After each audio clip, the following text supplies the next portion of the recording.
here to share his take on policy, poetry, and pandemic response. Please welcome Aaron Maniam. Hi, Helen. Aaron, it is so good to see you, and I want to leave you the floor and get you to set out your take for us. So please, take it away. Helen, thank you so much. And it's really good to be here with you. It is late in Singapore, as you said, but it's a wonderfully worthwhile way to be with a wonderful community, I think. I wanted to start by making this connection between poetry and policy that you mentioned. All my life, I've been trying to find ways to connect the two of them because they're both such key parts of what I do. And over time, what I've realized is actually the core tool of the poet, the metaphor or the image, is actually a key part of so much of our lives, including public policy. If we look at what's going on now, right, in our responses to the coronavirus or COVID-19 pandemic, one of the most dominant images out there is the images of war. We talk about flattening the curve. We talk about defeating the virus. We ask ourselves, what happens when we have to put people on quarantine? Those are all images of war when you think about it. Just as in the rest of our lives, when we talk about defeating an argument, that really is the idea that argumentation is war. And it's an interesting one because the war metaphor, while very useful for imposing public order and making sure that people understand the gravity of the situation, is still limited somehow. Because I find myself asking, who is the victor in this war? Who do we have to defeat? What is the enemy here? We might need to live with COVID-19. We might not be able to defeat it entirely. And what does that long-term future, that long-term life with COVID actually look like? I find myself wondering about questions like, where is the solidarity, the collective investment in our future here? Because that's not always captured in the idea of a war. So then I got to asking myself, well, maybe there are other images, other metaphors out there that are better ways to characterize what exactly this whole situation we find ourselves in is like. Maybe COVID-19 is a journey, because a lot of people do ask us, right? We ask ourselves at least, where are we going? What will the post-COVID world or a world with COVID look like? What is this destination that we're all headed to? But even there, I think there are limitations with that metaphor because there's a certain sentimentality to the idea of a journey. And I think we need to be a little bit more hard-nosed with ourselves when we try to figure out what exactly this future with COVID might look like. Some of us are also traveling in very different types of vehicles or with very different kinds of containers if we are indeed on a journey. Some of us are in very, very high-class luxury liners. Others are in boats. Others are in an overall flotilla. Some of us are in much less sturdy dinghies. And those, I think, highlight some of the inequalities that we face, which the pure image of a journey, the pure metaphor of a journey, doesn't actually capture. So I got to thinking, well, maybe we can think about COVID-19 as an ecology, right? Maybe we can use the ideas and images of biology to actually work a little bit harder at understanding what's going on. And here I think we start to find more interesting material to deal with. Because if we accept that we're dealing with an ecology, then we start to realize that yes, this virus is a critical part of nature. It is a natural phenomenon and it's something that we need to learn to deal with. We realize that there are unequal effects out there. And these unequal effects actually are also being seen in the different responses that people have to the whole situation that they're in. Because some of us are dealing with COVID-19 as trauma. Some of us are experiencing it in extremely severe terms, while others are perhaps experiencing it in less severe terms, not even as trauma, but potentially as a potentially quite negative, positive experience. Something that allows them to actually enjoy time to exercise, time with family, time to be an introvert. And these are all things that we need to try and really figure out because it's these inequalities that I think are some of the most interesting aspects of the current crisis that we find ourselves in. And I think the Singaporean example is one that is trying to flesh out these images. We're trying to deal with the warlike aspects of COVID-19, but we're also trying to deal with the ecological aspects, the fact that there are these different effects, these differentiated consequences for the different people who are experiencing this.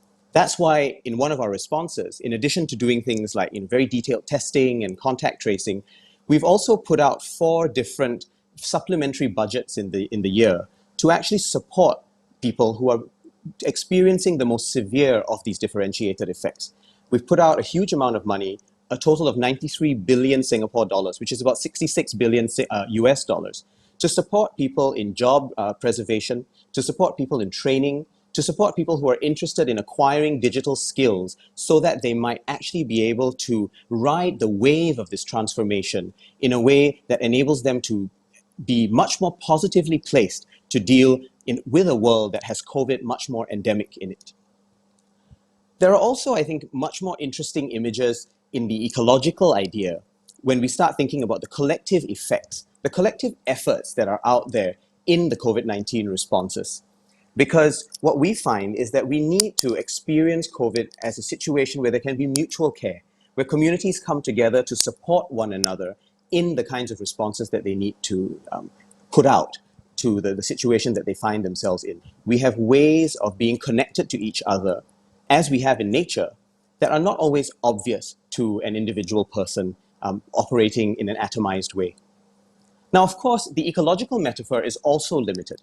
It's not complete, because what I've realized as I examine more and more of what's going on in both my country and other parts of the world is that we capture the interdependencies, right? These interpersonal interconnections, but we don't always capture relationships when we look at these metaphors. And what I've realized is any individual metaphor is always going to be limited. The war metaphor is limited, the journey metaphor is limited, and the ecological metaphor, while it is more rich than the other two, is also limited because it doesn't always capture some of the deep community elements, the mutual responsibilities that we can have, which are nonetheless part of the overall responses that we're trying to make in Singapore. So my parting initial shot, at least in this conversation, is to say that the poet in me recognizes the roles that metaphors can have in our responses to COVID-19. The policymaker recognizes that each of these metaphors is useful for highlighting particular aspects of our situation, but each of the metaphors is also limited. And what we need is therefore a complex mix of metaphors to allow us to highlight the individual parts of the problem and the challenges that we face, which are most interesting for us. And it's only when we put these metaphors together, the metaphor of war, of journey, of ecology, and potentially others as well, that we get to a really sophisticated understanding of the kind of situation that we're in. I'll leave it at that for now and see what sorts of questions we get, and I'd love to see how we can deepen the metaphors that we explore in the rest of this conversation. Aaron, thank you so much. And sorry that I unexpectedly disappeared halfway through as you were talking, but I wanted you to have the whole screen. I promise I was listening to every word. Okay, so I'm going to just weigh in with a couple of questions as we collect them from the comments thread. And the first thing I want to ask you is to talk a bit more about 4 budgets, because 4 budgets seems like a lot to roll out. And I wonder, like, how different is that from your kind of normal means of business? And how did you sustain the change that these budgets then meant for kind of your work? It just seems like you're describing a nimbleness that many governments would kind of aspire to longingly, but not necessarily know how to implement and roll out at such speed. So I wonder if you can talk a little bit more about that. You know, Helen, that's a really interesting question, because in each normal fiscal year, we'd have one budget. And I say we because this is the result of a highly complex machinery. There's a metaphor as well, right? A highly complex government machinery that's in play all the time. And in a normal year, we'd have one budget. But this year, given the deep exigencies that we found the community facing, we thought it was necessary to supplement that with enough support for different groups of people to actually be able to ride some of the waves of the pandemic and the crisis effects that it has engendered. First of all, what we tried to support is individual citizens, right? To make sure that there is a base level of support given to each person in Singapore. And that has ranged between $300 to $600 in one of the waves of the budget. And there's a renewal in some cases for those who need it the most. We've also tried to support enterprises, companies of different sizes, to make sure that they can engage in job preservation. Because what we found is we need to preserve jobs. In every crisis we've been in before, whether it's the global financial crisis or the SARS crisis in the early 2000s or the economic crisis following 9/11, what we found was in each case, especially when you're a small, globally open economy like ours, you need to have the ability and the wherewithal to respond really quickly when there is recovery or transformation eventually to a new equilibrium. And in that case, we need to make sure that jobs are preserved, because if the jobs are let go of, then actually companies will find it much more difficult to ride the waves of recovery later on. So job preservation has been key, and we've encouraged people to go on training, to go on internships or traineeships that allow the companies to actually preserve jobs in a way that actually encourages the upskilling of the human capital whom they work with and that works for them. We've also tried to make sure that we support the least digitally connected, the elderly in some cases, families with lower incomes, and in a lot of cases, people who've managed some of our micro and small enterprises, because the interest to go digital for them is often the least well developed. And in those cases, we put out a huge amount of money to actually support the transformation that they can make to go digital for two reasons. One, it's publicly safer in terms of health, when we don't have to deal with cash and we can deal with as many contactless modes of payment as possible. And a wonderful ancillary benefit that comes from that is the fact that these digital transformations actually stand people in very good stead later on. We've been benefiting from the fact that in the past, we've put away a fair amount of reserves that have allowed us to dip into these so that we can actually fund some of this in all these different budgetary measures. But probably the most important thing that I wanted to say here is that the focus on each of the budgetary measures is not just relief. You'll notice from everything I've described that the focus is much more about long-term transformation. It's about putting people on a footing whereby in the long term, as they use the wherewithal of these reserves and accumulated savings over generations, we can actually use that to put ourselves in a better position for transformation in the future. Wow, that truly is building back better. Wow. I'm curious, you recognize the limitations of one single metaphor, but I'm also curious, within your conversations, how much of these ideas around metaphors and the power of language are made explicit, and how much is this you kind of tracking this and kind of observing how people are speaking and then kind of adjusting and adapting to see how you can shift the conversations? Or is this something that is explicitly part of the discussions? It's an interesting question. I think it depends on who we talk to. There are some folks, I think, for whom the idea of metaphor-based thinking comes much more naturally. And they're often, in people who are engaged in writing of some kind, very often, those who are involved in helping to draft speeches, although we find that many of our leaders work on their speeches themselves because they want to exercise a huge amount of ownership and investment in it. I think the language that's there has always, there's been a recognition that the language is key and that language actually shapes the overall discourse. So people may not call it a metaphor-based understanding, but I think there is that knowledge that when we look through different frames or through different lenses, if you like, that's an equally powerful way of framing this. We actually can see different things. And people have understood that when you frame things from the point of view of a machine, then what you will see are the more mechanistic interactions within it. And I've used the image of the government machinery earlier on. We've heard the metaphors of war a great deal, but in some of the speeches that we've heard from our leaders, what we've also noticed is, there's images of how they tell us, you will not walk alone. When you fall, you will be helped. You will be assisted to get up again.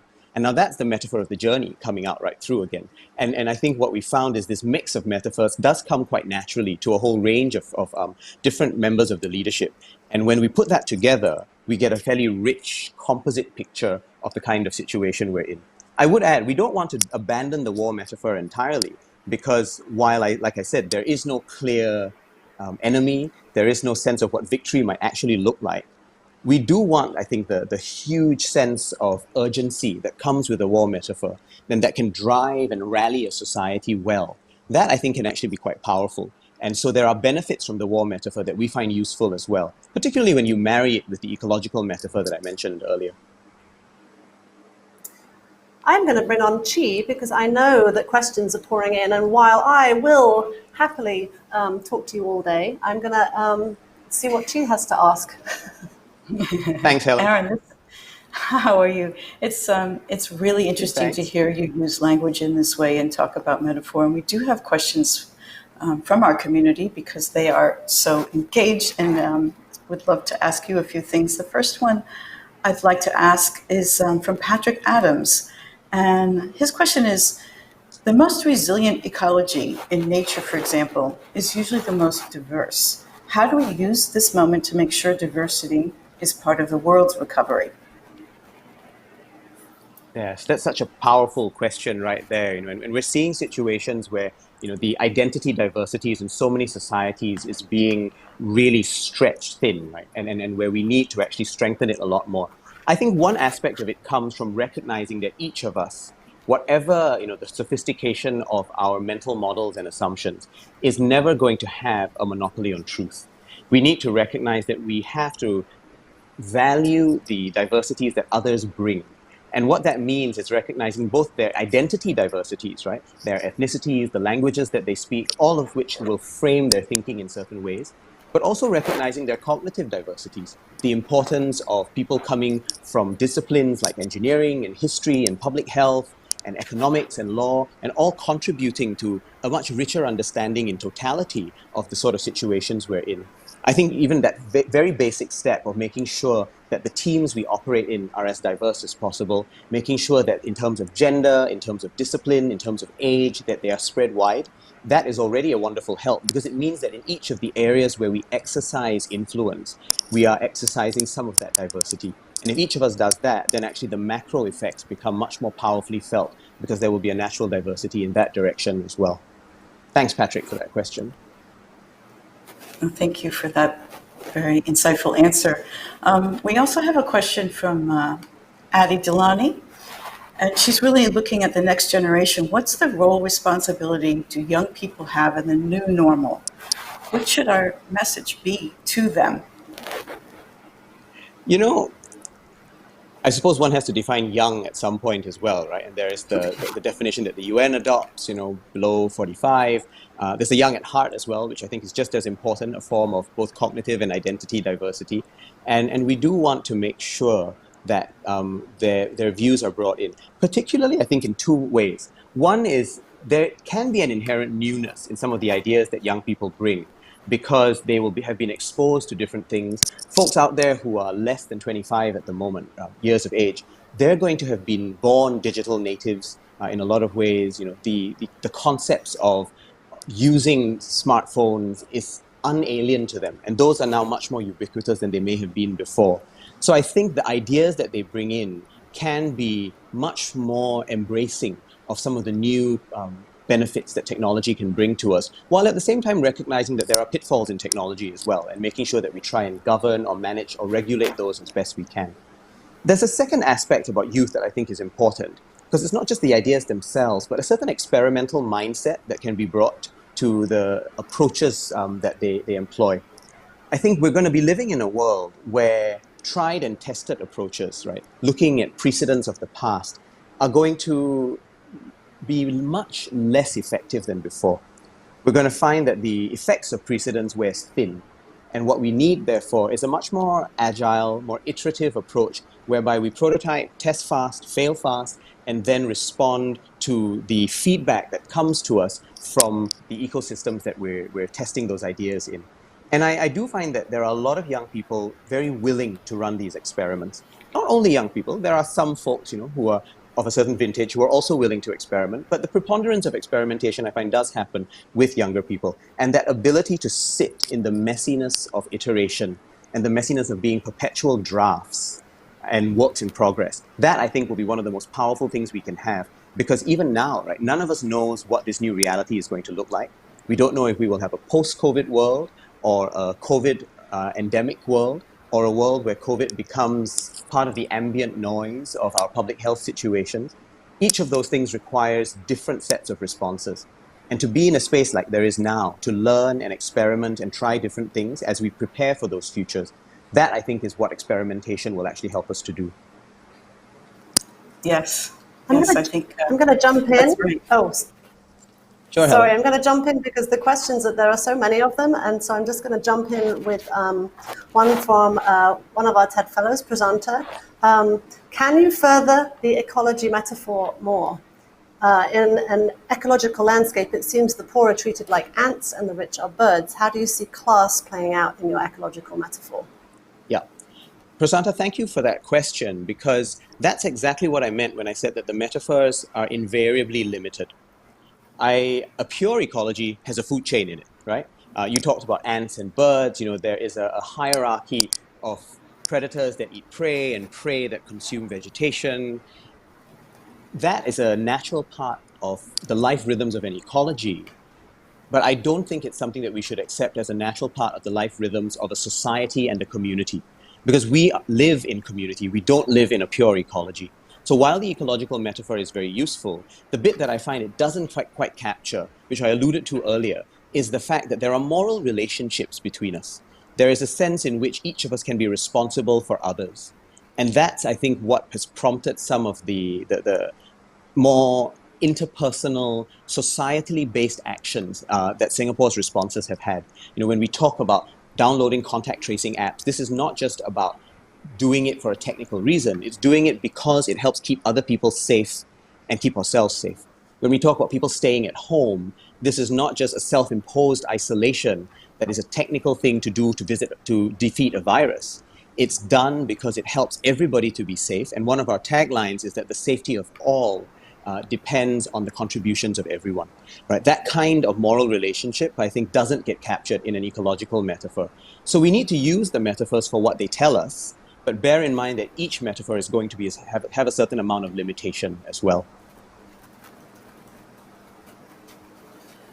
Aaron, we have a question from Laura Colcord, and it's about your home country. Does Singapore have any learnings for America? I think that's a very timely question about mitigating the differential COVID impacts on minority populations. Singapore has a deeply multicultural situation and sets of circumstances. We are one of the most religiously and culturally diverse countries in the world. We have a 75% Chinese population. We've got about 25% of the population who are comprised of Malays and Indians and numerous other minority groups. We've got many new minorities coming in as well. I would add, though, that a lot of Singapore's situation comes from the fact that we're very densely and urbanly packed, right? We're a very, very urban, city-based type setting. And that means that the way in which we deal with diversity is not going to be the same as a much larger entity like the US, which has multiple types of urban spaces, right? The big cities and the conurbations, but also smaller towns. What I would say has been really critical for us is to make sure that there is a sense of unity in diversity, that there is an overall commitment to what I would call a civic nationalism, a set of common values like multiculturalism and meritocracy in what we do. But what's also been important is to recognize that within that, it's important for cultures to have space to express themselves, right? There is freedom of religion, there's freedom of expression for history and culture and traditions that different communities have. And what we found is that within that kind of broad unity and diversity structure, what we then see is situations where you have the diversities kind of playing with one another. I come from a family that's deeply mixed, actually. My dad is half ethnic Tamil, half Eurasian, because he's got some Portuguese descent if you go back to the 1500s. My mother is part Pakistani, part Malay, and has a smattering of Chinese from my great-grandmother who was adopted when she was a baby by a Muslim family. So I've had a long time to kind of make peace, and not just make peace, but to learn to celebrate my internal diversities. And what we find is that lately there are more and more people like me in Singapore. There are more intermarriages. And even where there aren't intermarriages, there are so many more friendships because of the common spaces that we've created to allow for those different communities to interact with each other. We actually have a system whereby we don't allow the creation of enclaves and ghettos. In public housing, which the state subsidizes, there is a mix in each of the overall apartment blocks that exist. We make sure that everybody goes to schools that are diverse. There are a small number of Chinese medium schools, but even within them, there are a good number, actually, and an increasing number of non-ethnic Chinese students who go there because they want to learn Mandarin well. We make sure that when people do national military service, which is our internal system of conscription, that people are mixed as well. And there was an image that a friend of mine once put forward to me where he said that after a certain number of weeks in the sun, everybody is brown, right? And then everybody, and this color of the skin starts to matter a lot less. And so it's these common spaces that become so critical, I think, to allow for the sorts of interactions that allow for the diversities that are so critical for a good ecology and a rigorous ecology to exist. But those diversities don't exist by chance. They need to be managed through deliberate policy and a deliberate maintenance of those common spaces. The latest challenge, of course, is the online common space, right? To make sure that within those digital spaces, we also preserve the sanctity and the protection for minority groups. And we've tried to make sure that ethnic minorities, that in terms of gender, we do make sure that the right protections are in place, that cyberbullying doesn't exist, and that we allow for the fact that if there are nefarious things going on there, we have means to respond as well. Put those together, and I think what you get is an overall ecosystem or an ecology within which the diversity can function. And we can actually start to then transcend the ecological metaphor and make sure that the moral relationships amongst these communities is also well established.